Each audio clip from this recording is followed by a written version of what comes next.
Hello बच्चों, आज हमारी क्लास 11 की मैथमेटिक्स में हम लोग दूसरा चैप्टर पढ़ रहे थे, रिलेशन और फंक्शन। पिछली क्लास में हमने आपको बताया था कि कैसे एक फंक्शन एक रिलेशन से डिफरेंट होता है, यानी कि रिलेशन और फंक्शन आपस में रिलेटेड होते हुए भी किस तरीके से डिफरेंट है, उसको हमने आपको एक एग्जाम्पल के थ्रू समझाया था।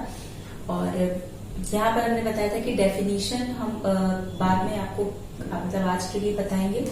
तो आइए देखते हैं कि क्या परिभाषा होती है फलन की। और एक चीज और जो बहुत इम्पोर्टेंट है कि बिना संबंध के फलन का अस्तित्व नहीं है, यानी कि जब तक कोई रिलेशन नहीं होगा फंक्शन को डिफाइन नहीं किया जा सकता है। इसको हम एक इस तरीके से स्टेटमेंट दे सकते हैं कि every function is a relation but every relation is a not a function, यानी कि प्रत्येक फलन जो होता है वो एक संबंध होता है, लेकिन प्रत्येक संबंध जरूरी नहीं है कि वो फलन हो। वो फलन हो भी सकता है और नहीं भी हो सकता है। किस तरीके से हम उसको डिस्टिंग्विश करते हैं इसको हमने पिछली क्लास में बताया था। परिभाषा देख लेते हैं। If each element of set A is related to an unique और specific element of set B, then the relation called function or mapping. अगर मान लीजिए कि कोई रिलेशन है किन्हीं सेट ए और बी पर डिफाइंड है, तो अगर सेट ए का प्रत्येक अवयव सेट बी के एक यूनिक अवयव से, यूनिक मतलब सिर्फ एक ही अवयव से रिलेटेड हो, तो हम गिवन रिलेशन को हम फंक्शन कह सकते हैं। यानी कि यदि समुच्चय ए के प्रत्येक अवयव को समुच्चय बी के किसी अद्वितीय यानी कि विशिष्ट अवयव से संबद्ध किया जाए, तो दिया गया संबंध जो है फलन या फिर प्रतिचित्रण कहलाता है। हमने आपको बताया था पिछली क्लास में कि फलन और प्रतिचित्रण बच्चों दोनों एक ही चीज है। जब हम डायग्राम से शो करते हैं तो उसको हम प्रतिचित्रण बोलते हैं, या अगर हम किसी ग्राफ के माध्यम से फंक्शन को शो करते हैं तो भी हम उसको प्रतिचित्रण मैपिंग बोलते हैं। और बाकी अलजेब्रिक फॉर्म में हम किस तरीके से लिखते हैं ये हम उसको नोटेशन ऑफ अ रिलेशन में देखेंगे। तो आई होप आप लोगों को जो अगर दो लाइन में बोला जाए कि व्हाट इज फंक्शन तो समझ में आ जाएगा। उसका एक ही आंसर है कि अगर कोई संबंध है या if any relation is defined between two set and if every element of set A, first set is related to a unique or a specific element of set B, then the given relation is called function। यानी कि अगर R कोई संबंध है वो समुच्चय A B के कार्तीय गुणनफल पर परिभाषित है, तो अगर समुच्चय A का प्रत्येक अवयव समुच्चय B के किसी विशिष्ट या यूनिक यानी अद्वितीय अवयव से संबद्ध हो, तो दिया गया संबंध आपका फलन या प्रतिचित्रण कहलाता है। लिखने का तरीका बच्चों इस तरीके से है, जिस तरीके से हम रिलेशन को डिफाइन करने के लिए हमने ओवल शेप लिया था, यहाँ पर फंक्शंस के एलिमेंट को डिफाइन करने के लिए हम सर्किल लेते हैं। और यहाँ पर रिलेशन चूंकि अब फंक्शन में कन्वर्ट हो चुका है, दो गिवन सेट है हमारे ए और B. F is any function from A to B, तो हम इसको इस तरीके से लिखते हैं। F is such that from A to B and fx is equal to y, where x belongs to a and fx और y belongs to आपका b होगा। ये हमारा लिखने का तरीका होता है। जब हमको वैल्यूज नहीं मालूम होती तब हम x की डिफरेंट वैल्यू a और b के नेचर के अकॉर्डिंग रखते हैं और y की वैल्यूज को प्राप्त करते हैं। तो आइए यहाँ पे देखते हैं, ये हो गया आपका नोटेशन लिखने का तरीका। फिर देख लीजिए, f इस प्रकार से है, a to b, fx is equal to y, where x is element of a and y is element of b। ये हमारा हो गया फंक्शन को लिखने का तरीका। और जो आपका x यानी कि x जिस सेट से बिलोंग करता है, यानी कि उसको हम बोलते हैं प्री इमेज, और x जिस अवयव से रिलेटेड है b के, जैसे x is related to y, तो इस तरीके से एरो लगाते हैं। हमको दिखाना होगा कि हम कहाँ से कहाँ पर जा रहे हैं। तो x is related to y, तो y जिस एलिमेंट से रिलेटेड होगा वो एलिमेंट जो है प्री इमेज सेट कहलाता है। और जो सेट में इमेज मिलती है, या हम इसको कह सकते हैं जो हमारा रेंज वाला सेट होता है, उसको हम इमेज सेट भी कहते हैं। तो बच्चों आई होप कि आपको डेफिनेशन और नोटेशन ऑफ अ रिलेशन दोनों क्लियर हो गया होगा। और नेक्स्ट है, जिस तरीके से हम लोगों ने किसी संबंध में पढ़ा था डोमेन, रेंज और कोडोमेन के बारे में, तो उसी तरीके से बच्चों फंक्शन की भी डोमेन, रेंज और कोडोमेन होती है। सेम मैनर में जिस तरीके से रिलेशन के लिए हम डोमेन और रेंज और कोडोमेन निकालते थे, उसी तरीके से हम फंक्शन के लिए भी डोमेन और रेंज, कोडोमेन निकालेंगे। यानी कि डोमेन, रेंज एंड कोडोमेन। जो प्री इमेज सेट, अभी हमने आपको बताया प्री इमेज, जो प्री इमेज सेट होता है वही आपका डोमेन होता है। वहां पर चूंकि हमको ऑर्डर्ड पेयर मिले रहते थे, तो हम उस तरीके से निकालते थे कि collection of first element of order pair is domain and collection of second element of the order pair is range and the complete set B where from which the range belongs is called codomain. यानी कि जो first किन्हीं क्रमित युग्मों के प्रथम अवयवों के समुच्चय को हम डोमेन, यानी कि उसको डोमेन ऑफ रिलेशन बोलते थे, और द्वितीय अवयवों के समुच्चय को हम रेंज यानी कि परास, और जो पूरा अब जरूरी नहीं है कि हमने आपको एक एग्जांपल से शो भी किया था कि जरूरी नहीं है कि जो परास वाला सेट यानी कि जो रेंज वाला सेट है उसमें बी के सारे अवयव आए, सारे भी आ सकते हैं और कुछ भी आ सकते हैं। तो जो आपकी रेंज होती है वो ऑलवेज सबसेट या इक्वल होती है कोडोमेन के, यानी कि रेंज जो होता है जिस सेट का सबसेट होता है वो सेट आपका कोडोमेन कहलाता है। सेम इसी तरीके से ये सारे जो रूल्स हैं वो आपके फंक्शन के लिए भी फॉलो होते हैं, लेकिन चूंकि फंक्शन मान लीजिए f is any function from A to B and f x is equal to y. तो अब इसमें हमने आपको बताया x belongs to A and y belongs to B. तो जो x है यानी कि आपका डोमेन ऑफ, इसको भी लिखने का तरीका वहां पर हमने डोमेन ऑफ r लिखते थे, डोमेन ऑफ f जो हो गया वो आपका x है यानी कि सेट A है, और रेंज ऑफ f जो है वो आपका सेट B है। तो इसको हम इस तरीके से ना लिख करके किस तरीके से लिखते हैं, domain of f is subset or equal to set A, range of f is subset or equal to set B। अब इसको हम लिख सकते हैं B, और या फिर हम इससे भी लिख सकते हैं FA। यहाँ पर क्योंकि x कौन से एलिमेंट्स या ले सकता है, कौन सी वैल्यूज ले सकता है, वो ही वैल्यूज ले सकता है जो आपकी सेट A से बिलोंग करती है। और y की वैल्यू क्या, जैसे फंक्शन f है, जब हम उसमें x की वैल्यू रखेंगे तो हमको y की वैल्यू मिलेगी। सपोज दैट मान लीजिए आपका फंक्शन है आपका x3, यानी कि y बराबर आपका हो गया x3। इसको हम ये भी लिख सकते हैं f(x) is equal to x³ is equal to y। अब सपोज दैट जो f है वो आपका डिफाइन है a से b पर, और a and b both belongs to natural number. तो जैसे ही इसको और एलोबरेट कर देते हैं, f बिलोंग्स टू इंटीजर्स। तो इफ अब यहाँ पर आप देख लीजिए x is equal to 1, then y is equal to 1, x is equal to -1, then y is equal to -1, x is equal to 2, then y is equal to 8। अब इसका अगर हम ऑर्डर्ड पेयर बनाएंगे तो कैसे बनेगा, 1 1 -1 -1 एंड 2 8 एंड सो ऑन। जैसे जैसे हम वैल्यूज रखते जाएंगे वैसे वैसे हमको f के लिए ऑर्डर्ड पेयर प्राप्त होते चले जाएंगे।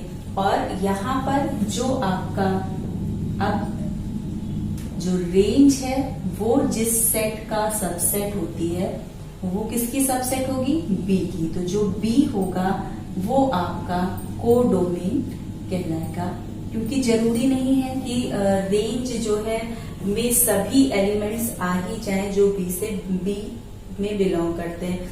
जैसे कि मान लीजिए हमने यहाँ पर एक एग्जांपल लिया है y is equal to x cube और a और b को हमने इंटीजर माना है। तो अभी आप देख सकते हैं कि रेंज अगर आपको डोमेन ऑफ f लिखनी है, डोमेन ऑफ f, तो इसमें तो मान लीजिए आपका इंटीजर्स, सभी इंटीजर्स को आप ले सकते हैं, तो वो इक्वल टू आपकी कंप्लीटली जेड हो गई। लेकिन रेंज जो है आपकी वो कंप्लीटली जेड नहीं होगी। रेंज ऑफ एफ आपकी क्या हो गई, 1, मान लीजिए जो भी नंबर्स आपने लिए हैं, -1, 8, क्योंकि 8 से पहले अगर आप पॉजिटिव नंबर लेकर के चलते हैं तो आपको कोई क्यू नहीं मिलता है। लेकिन अब कोडोमेन, तो आपकी रेंज जो होगी, हमने क्या बताया था कि वो सबसेट और इक्वल होती है कोडोमेन के, और आपका कोडोमेन जो होगा वो पूरा पूरा इक्वल टू इंटीजर्स का सेट होगा। सहप्रांत यानी बहुत बड़ी चीज होती है।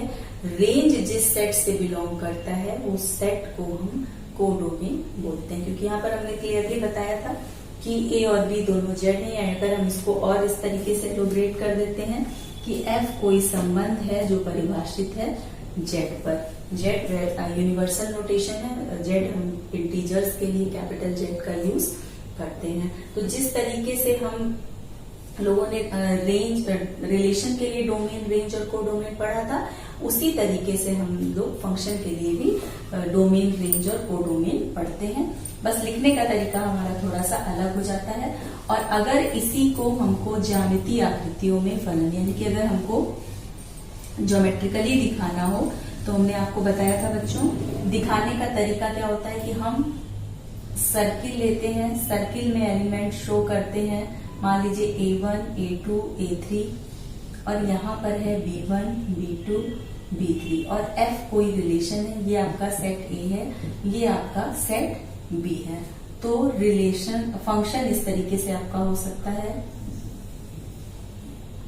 ये भी आपका एक फंक्शन है। आपको बस किस चीज का ध्यान रखना है दिखाते वक्त कि every element of A must be related to a specific element, specific और यूनिक एलिमेंट ऑफ बी। यानी कि इसको अगर हम साधारण भाषा में समझेंगे तो कल भी हमने आपको बताया था कि एक नंबर जो होगा प्री इमेज सेट का, उसकी कोई दो इमेज नहीं होगी। विशिष्ट कब होगा या स्पेसिफिक कब होगा, जब किसी एक ही एलिमेंट से रिलेटेड होगा। उसकी जो यूनिकनेस है कब खत्म हो जाएगी, जब A1 जो है B1 के अलावा B2 से भी रिलेटेड होता। सपोज दैट इस तरीके से ये है आपका, मान लीजिए एक अनदर रिलेशन हम शो कर रहे हैं, A1, A2, A3, B1, B2, B3, ये भी कोई फंक्शन है। F से एरो लगाना दिखाना जरूरी है। A भी, यहाँ पे भी आप देख सकते हैं कि ए प्री इमेज सेट की, यानी कि ए के प्रत्येक एलिमेंट की जो हमको इमेज मिल रही है वो यूनिक है, वो एक से ज्यादा एलिमेंट से रिलेटेड नहीं है। तो ये भी एक, मान लीजिए इसका नाम हमने F1 रख दिया, इसका F2, तो दोनों फंक्शन है। और तीसरा अगर हम इस तरीके से एक एज्यूम करते हैं function F3, AB, A1, A2, A3, B1 और B2, तो यहाँ पर हम देख सकते हैं कि A1 जो है वो B1 और B2 दोनों से रिलेटेड है। और हमने क्या बताया था कि फंक्शन के लिए ये एक रिलेशन तो है, जब हम इसे ऑर्डर्ड पेयर के फॉर्म में लिखेंगे तो ये एक रिलेशन है, यानी कि F1, F2 जो है वो आपके रिलेशन के साथ साथ फंक्शन भी है। लेकिन F3 अब ये फंक्शन नहीं है, इसे हम फंक्शन नहीं कह सकते हैं, क्योंकि A का एक एलिमेंट ऐसा है जो B के एक से ज्यादा एलिमेंट से रिलेटेड है। तो जो फंक्शन के लिए हमारी कंडीशन होती है कि जो इमेज सेट होता है उसके जो वो जिन A के जिन एलिमेंट से रिलेटेड हो वो एलिमेंट क्या होने चाहिए, यूनिक होने चाहिए। तो यूनिकनेस ऑफ रेंज ये फॉलो नहीं कर रहा है, तो ये आपका सिंपली एक जो है रिलेशन है, फंक्शन नहीं है। तो आई होप आपको क्लियर कट समझ में आ गया होगा फंक्शन और रिलेशन के बीच का डिफरेंस। अब यहीं पर हमने आपको प्रतिचित्रण फंक्शंस को हम ग्राफ के रूप में, आपने क्लास 10th में बहुत सारे जब आप लोगों ने लीनियर वेरिएबल्स पढ़े होंगे लीनियर इक्वेशन पढ़े होंगे 2 वेरिएबल्स के लिए, तो वहां पर आपने उसको ग्राफिकली भी सॉल्व किया होगा। तो अगर आपको कोई फंक्शन दिया हुआ हो, जो भी फंक्शन आपको दिया हो f(x) = y, तो आप उसके लिए ग्राफ खींच सकते हैं। ग्राफ खींचने के लिए आपको क्या चाहिए, x और y एक्सिस के सिर्फ कोऑर्डिनेट्स चाहिए। कि अगर सपोज दैट x का मान 1 है, y का 2 है, यहाँ पर 0.3, इसका 2 है, इसका 1.5 है, तो ऐसे करके ग्राफ भी हो सकता है, स्ट्रेट लाइन, कुछ भी। तो फंक्शंस को हम ग्राफिकली दिखा सकते हैं। सिर्फ हमको क्या करना है, x की डिफरेंट वैल्यूज के लिए y की डिफरेंट वैल्यूज प्राप्त करनी है। तो क्या हमको जितने भी ग्राफ दिए रहते हैं सभी एक फंक्शन को डिनोट करते हैं कि वो रिलेशन को भी डिनोट कर सकते हैं। किसी भी ग्राफ को देख करके हम ये कैसे पता लगा सकते हैं कि वो किसी फंक्शन का ग्राफ है। सिंपली यहाँ पर बच्चों हम कुछ आपको ग्राफ बना के दिखा रहे हैं। ये सब किन्हीं फंक्शंस के ग्राफ हैं।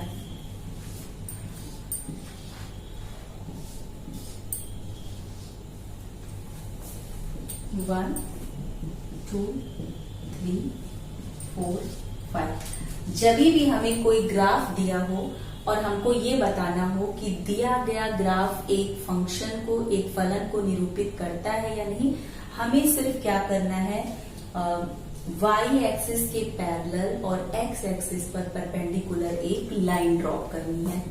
हमने लाइन ड्रॉप कर दी। आप लोग को बच्चों कोऑर्डिनेट फाइंड करना आता होगा। इस बिंदु के निर्देशांक निकालने के लिए हमको क्या करना पड़ेगा, सपोज दैट ये दूरी आपकी हो गई x1, तो यहाँ पर x की दूरी निकालने के लिए हम क्या करते हैं, x एक्सिस पे परपेंडिकुलर ड्रॉप करते हैं, और y दूरी निकालने के लिए y एक्सिस पे परपेंडिकुलर ड्रॉप करते हैं। सपोज दैट ये दूरी आपकी आई y1, तो इसके निर्देशांक क्या हो गए, x1, y1।